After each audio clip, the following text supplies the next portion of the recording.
Vitamin K, part 3. So this commenter is saying, why do we need vitamin K? We didn't have it a million years ago. How did humans even exist then?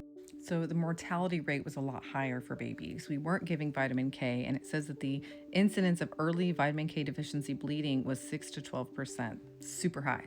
And early bleeding is considered in the first 24 hours. Classical vitamin K deficiency bleeding typically occurs between day 2 and day 7. And so you'll see here that the incidence went from 0.25 to 1.5 down to 0.01 to 0.44 with giving vitamin K. Now, this earlier classical bleeding is typically bruising, maybe some oozing from the umbilical cord site. If the baby got circed, that could be a real bleeder. And these can all contribute to anemia and other issues. Now, late vitamin K deficiency bleeding happens after the first week up to 6 months later.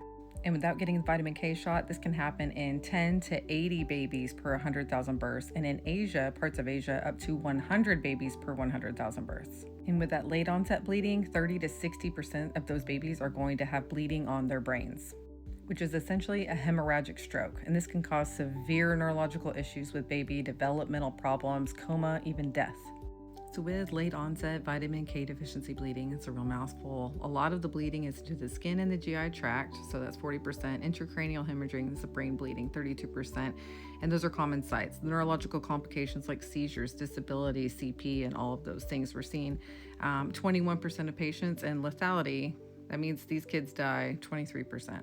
So we really started giving newborns a vitamin K shot in the 60s. And so when we look at statistics, pre-1940s era, up to 2% of babies who died, it was due to bleeding issues. And since the initiation of vitamin K for every newborn, unless parent refuses it, we've really dropped that statistic to less than 1 baby per 100,000. So that is a significant decrease, over 80-fold for late onset vitamin K deficiency bleeding.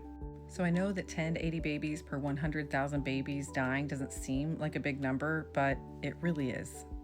So, to show you the math, 3.6 million babies are born in the United States each year. So if we do per 100,000, that's 36 of that group, right? Times 10, we have 360 times 80.